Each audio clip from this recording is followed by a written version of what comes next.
In this story, we will examine a case that occurred in a small town in the state of Oregon, USA. The main characters are Sarah and John Miller, a married couple whose lives were forever changed by events that unfolded over 13 years.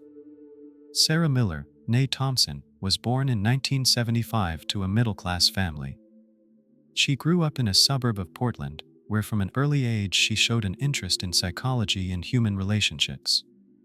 After graduating from high school, Sarah enrolled at the University of Oregon, where she studied psychology.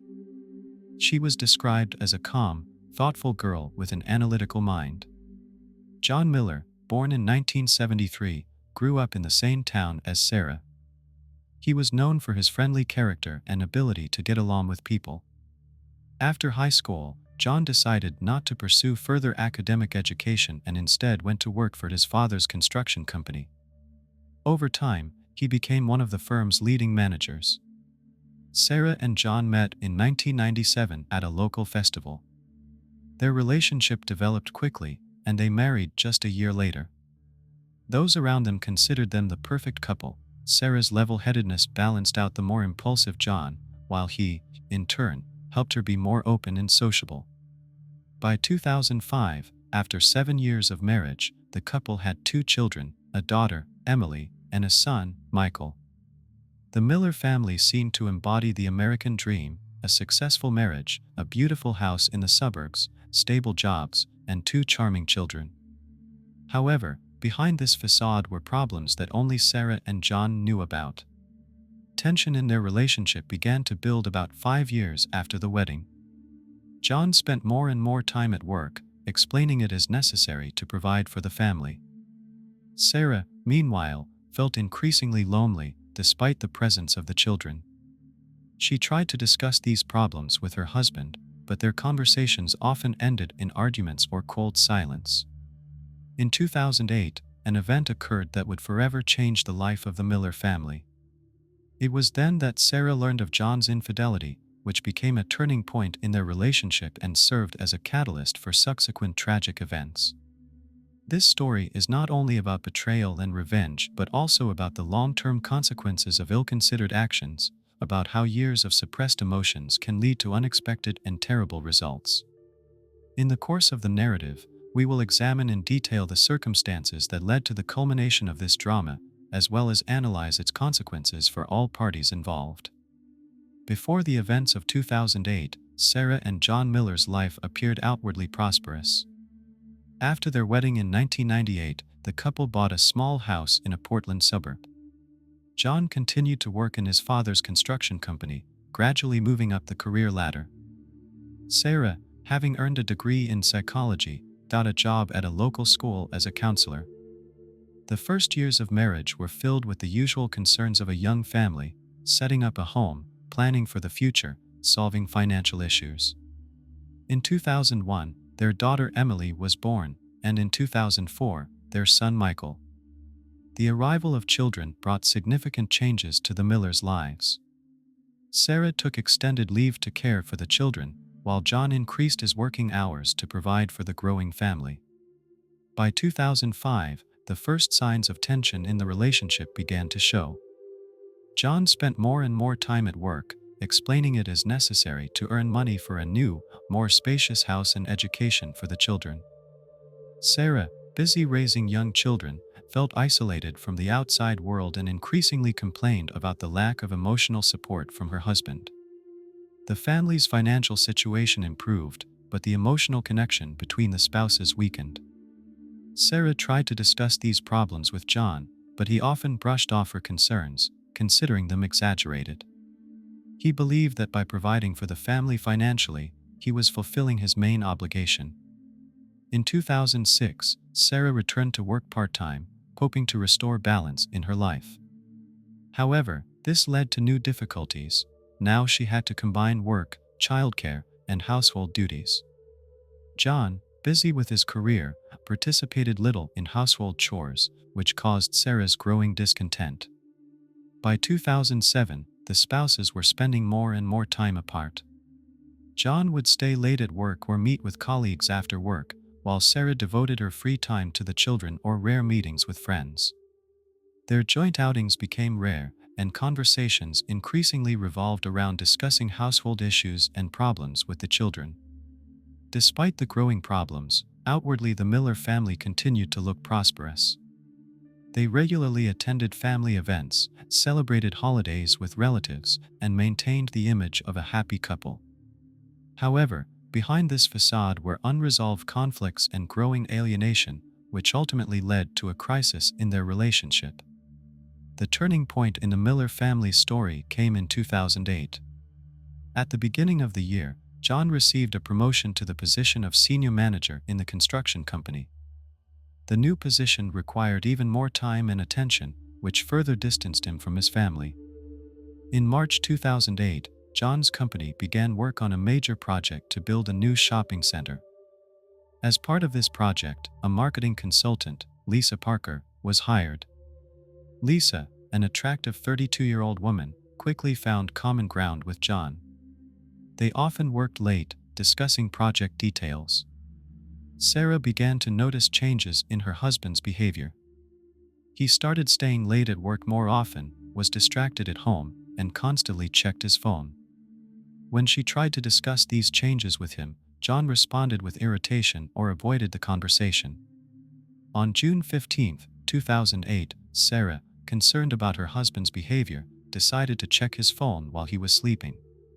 In the messages, she discovered correspondence between John and Lisa that left no doubt about the nature of their relationship. From the messages, it became clear that their affair had been going on for several months. Shocked by the discovery, Sarah did not immediately confront John. Instead, she decided to gather more information. Over the next week, she closely monitored her husband's behavior, recording his calls and messages. On June 22, 2008, when John said he would be late from work due to an important meeting, Sarah decided to follow him. She discovered him at a restaurant with Lisa. Seeing them holding hands and exchanging kisses, Sarah received final confirmation of her suspicions. The next morning, June 23, Sarah confronted John with evidence of his infidelity. At first, he tried to deny everything, but under the weight of evidence, he was forced to confess. John claimed that it was just a fling that had no serious meaning for him, and swore that he loved only Sarah and the children.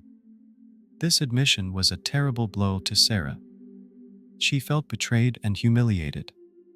Despite John's pleas for forgiveness and his promises to change, Sarah could not come to terms with the betrayal. She demanded that John immediately move out of the house. In the following weeks, Sarah experienced a severe emotional crisis. She was forced to explain to the children why Dad no longer lived with them, while trying to cope with her own pain and anger. John, realizing the seriousness of the situation, ended his relationship with Lisa and tried to regain his wife's trust, but Sarah remained adamant. By the end of summer 2008, it became clear that there would be no quick reconciliation. Sarah initiated the divorce process, which was completed by the end of the year. Custody of the children was shared, with predominant residence with the mother. John was obligated to pay alimony and participate in raising the children. These events marked the beginning of a new stage in Sarah's life, a stage that would last 13 years and lead to an unexpected and tragic finale. After the divorce at the end of 2008, Sarah Miller's life underwent significant changes. Left alone with two children, Emily, 7 years old, and Michael, 4 years old, she was forced to completely rebuild her life. In the first months after the divorce, Sarah focused on providing stability for the children and restoring her own emotional balance. At the beginning of 2009, Sarah returned to full-time employment at the school as a counselor. This decision was dictated by both financial necessity and a desire to immerse herself in work. Despite alimony from John, Sarah had to economize to maintain the previous standard of living for the children. Over the next few years, Sarah completely devoted herself to work and raising her children. She regularly attended psychotherapy sessions, trying to cope with the consequences of her husband's betrayal. Outwardly, she seemed strong and collected, but close friends noted that Sarah had become more closed off and cautious in her relationships with people. John, following the terms of the divorce, regularly saw the children. These meetings were a constant source of stress for Sarah, who was forced to maintain contact with her ex-husband for the sake of the children. She carefully concealed her true feelings from Emily and Michael, trying not to influence their relationship with their father. By 2012, Sarah's life had outwardly stabilized. She received a promotion at work, becoming a senior counselor in the school district. The children had adapted to the new family situation. However, Sarah's close friends noticed that she still had not been able to fully recover from John's betrayal. In 2014, Sarah learned that John had married for the second time. This news triggered a new wave of anger and resentment in her. Despite the years that had passed, Sarah found that she could not forgive her ex-husband. It was during this period that she first began to have thoughts of revenge. Over the next few years, Sarah continued to lead an outwardly normal life. She was a respected specialist at work, a caring mother at home. However, internally, she became increasingly focused on the idea of getting revenge on John for her ruined life and years of suffering. By 2018, Sarah's children had become more independent. Emily went to college, and Michael was busy with school and extracurricular activities. Sarah had more free time, which she began to devote to planning her revenge. She carefully concealed her intentions from those around her, continuing to maintain the image of a successful woman who had coped well with life's difficulties. In 2020, at the height of the COVID-19 pandemic, Sarah gained access to confidential information about the psychological state of students and their families. This gave her the idea of using her professional position to obtain information that could help in carrying out her plan for revenge. By the beginning of 2021, almost 13 years after the divorce, Sarah had finally formed her plan for revenge. All these years she had lived with a deeply hidden resentment and desire for revenge, which were now ready to burst out. At the beginning of 2021, Sarah Miller moved from thoughts of revenge to active planning. Her plan was based on a deep knowledge of psychology and access to confidential information obtained through her work as a school psychologist. The first step in preparing for revenge was a thorough study of John's current life. Sarah used social media and information obtained from the children to compile a detailed picture of her ex-husband's daily life. She learned about his work schedule, habits, and places he frequently visited. In February 2021, Sarah began gathering information about John's new family. Using her official position, she gained access to school records of his children from his second marriage. This gave her an idea of the schedule and activities of the entire family. In March, Sarah purchased a used car registered in someone else's name. She planned to use this car to follow John without being recognized. She also began setting aside cash, withdrawing small amounts from her account so as not to arouse suspicion. Sarah devoted April and May 2021 to studying Oregon state laws regarding various types of crimes. She carefully researched methods that could allow her to carry out her revenge while avoiding serious punishment. Sarah considered various options, from financial sabotage to physical harm. In June, Sarah began testing her plan. She followed John several times, working out routes and time intervals. She also began gathering information about employees of the company where John worked, looking for possible weak points in his professional life. In the summer of 2021, Sarah focused on creating a false alibi. She signed up for online professional development courses, which she planned to use as a cover on the day of carrying out her revenge. At the same time, she began spreading information among colleagues and acquaintances about her vacation plans, which were supposed to coincide with the date of her revenge. In September, Sarah finally decided on the method of revenge. She decided to use her knowledge in a field of psychology to inflict an emotional blow on John that would destroy his career and family life. The plan included spreading false but plausible information about John's professional misconduct, which was supposed to lead to his dismissal and public condemnation. Sarah devoted October and November 2021 to final preparation. She created fake emails and documents allegedly proving John's misconduct at work. She also prepared anonymous accounts on social networks through which she planned to spread disinformation. By December 2021, Sarah's plan was fully ready. She chose the date, January 15, 2022, the day when it would be exactly 13 years and 7 months since she learned of John's infidelity. This date had symbolic significance for her, representing years of suffering and planning.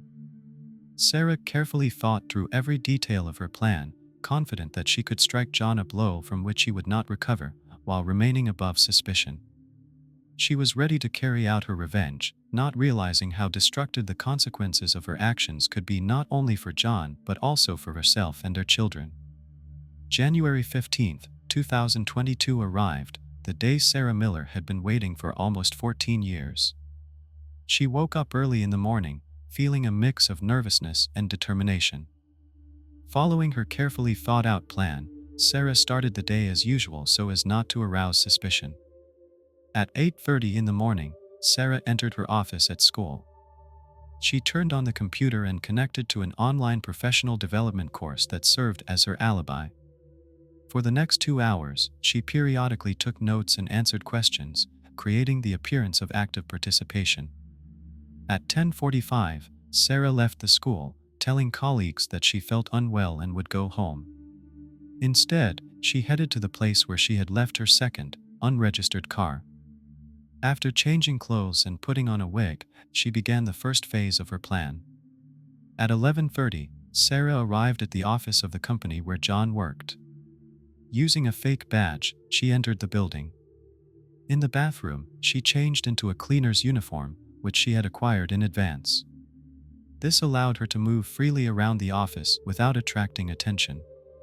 By 12:15, Sarah reached John's office.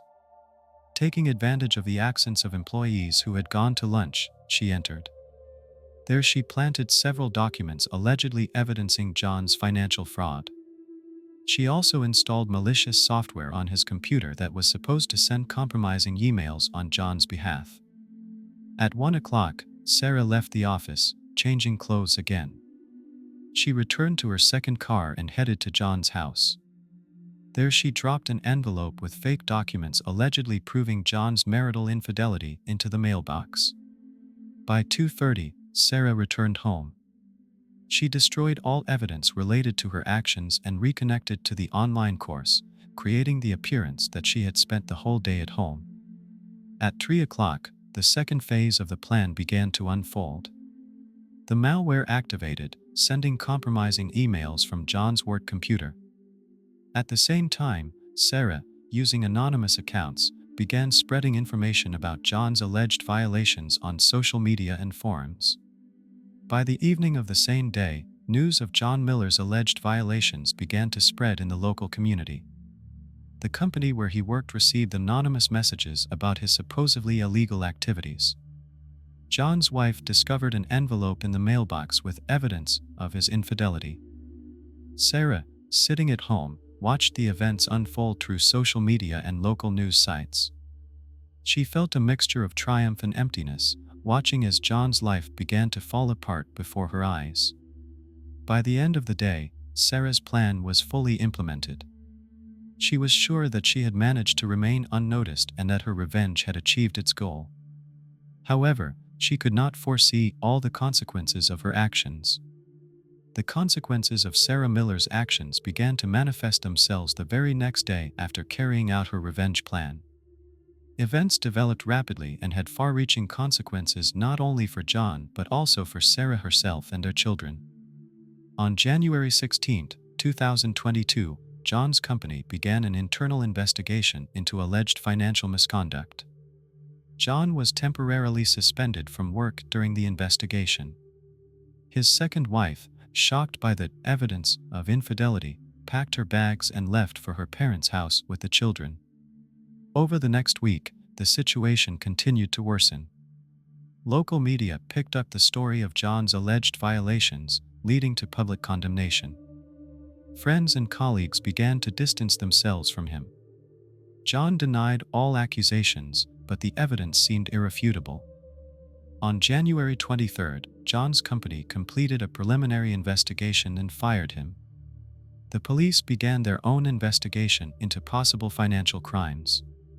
John's reputation was completely ruined. Sarah observed the development of events with mixed feelings. On one hand, she felt satisfaction that her plan had worked.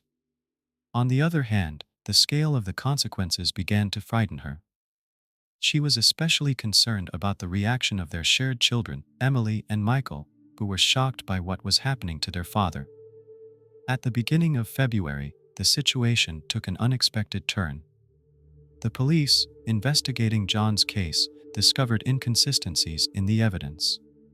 Experts identified traces of manipulation in emails and documents. This led to a deeper investigation. At the beginning of February, the situation took an unexpected turn. The police, investigating John's case, discovered inconsistencies in the evidence. Experts identified traces of manipulation in emails and documents. This led to a deeper investigation, which was now focused on finding who might have framed John. On February 15th, the police questioned Sarah as John's ex-wife. Despite careful preparation, Sarah began to get nervous during the interrogation. Investigators noticed contradictions in her testimony regarding her whereabouts on the day of the incident. By the beginning of March, the police had gathered enough evidence pointing to Sarah's involvement in the crime. On March 10, 2022, Sarah was arrested on suspicion of slander, forgery of documents, and cybercrimes. Sarah's arrest came as a shock to everyone who knew her.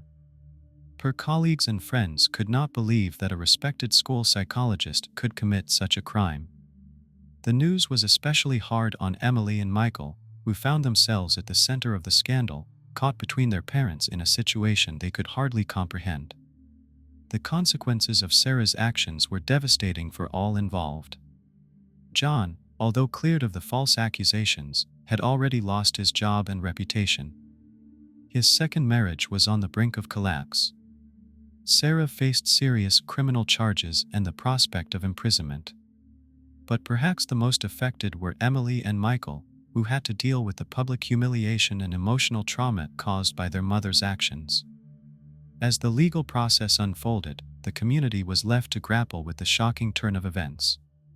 The case raised questions about the long-term effects of betrayal, the destructive power of unchecked emotions, and the unforeseen consequences of seeking revenge. In the end, this story serves as a cautionary tale about the dangers of allowing past hurts to fester and the importance of seeking professional help to deal with emotional trauma. It highlights how actions driven by pain and anger can lead to far-reaching and unintended consequences, affecting not just the intended target but also innocent bystanders and the perpetrator themselves. The Miller family's tragedy became a topic of discussion in psychological and legal circles, prompting debates about the nature of revenge, the long-term effects of infidelity, and the potential for seemingly well-adjusted individuals to harbor deep-seated resentments that can lead to destructive behavior. As the legal proceedings against Sarah began, the community was left to reflect on the complex web of emotions and actions that had led to this point, and to consider the importance of addressing emotional wounds before they lead to irreparable harm.